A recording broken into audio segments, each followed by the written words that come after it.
Jawa Barat, hiduplah seorang putri raja yang sangat cantik jelita bernama Dayang Sumbi. Ia sangat gemar menenun. Suatu hari, ketika sedang menenun, benang tenunnya menggelinding keluar rumah. Gadis itu berucap, "Ah, benangku jauh sekali jatuhnya." Ia pun berkata, "Siapapun yang mengambilkan benang tenunku, kalau ia perempuan akan kuangkat sebagai saudara. Kalau laki-laki, ia akan menjadi suamiku." Namun tiba-tiba datanglah seekor anjing membawakan benang miliknya. Anjing tersebut bernama si Tumang. Dayang Sumbi pun terpaksa memenuhi janjinya. Mereka pun menikah.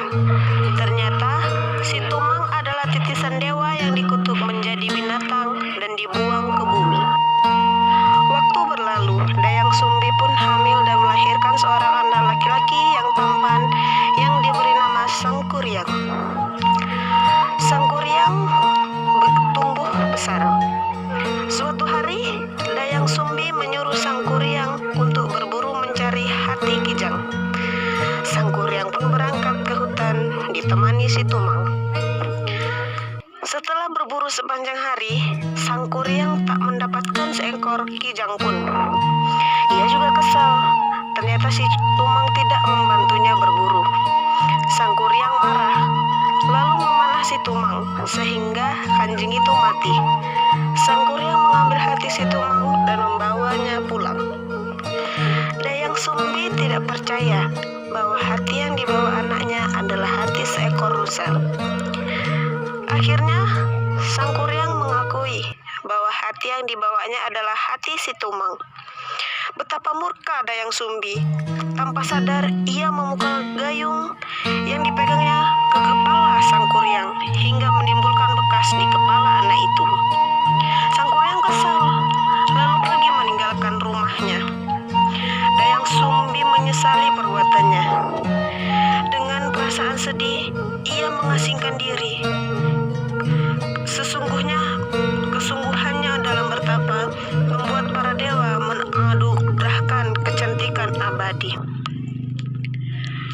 Tahun pun berganti tahun.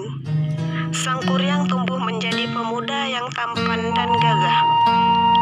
Selain itu, dia juga memiliki berbagai ilmu kesaktian karena berguru dengan beberapa pertapa sakti. Suatu hari, ketika sedang mengembara, ia sampai di suatu tempat dan bertemu dengan seorang gadis cantik dan mempesona. Ia adalah Dayang Sumbi. Mereka saling jatuh cinta tanpa tahu bahwa mereka adalah ibu dan anak. Sangkuriang pun hendak meminangnya. Ketika mendekati hari pertunangan, Sangkuriang bermaksud pergi berburu. Ketika akan mengikatkan kain di kepala calon suaminya, Dayang Sumbi melihat bekas luka yang sama dengan bekas luka anaknya. Ia pun sangat terkejut dan yakin bahwa calon suaminya adalah anak kandungnya. Dayang Sumbi segera mencari akal untuk menggagalkan pernikahannya. Ia mengajukan persyaratan, yaitu membendung Sungai Citarum dan membuatkan sampan yang besar. Kedua syarat ini harus diselesaikan sebelum fajar. Sangkuriang pun menyanggupinya.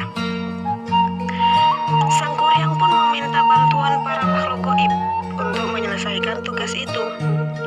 Sebelum fajar menyingsing, Sangkuriang telah hampir menyelesaikan persyaratan itu. Dayang Sumbi panik. Ia meminta perempuan desa menumbuk padi. Ayam jago pun berkokok karena mengira fajar telah datang.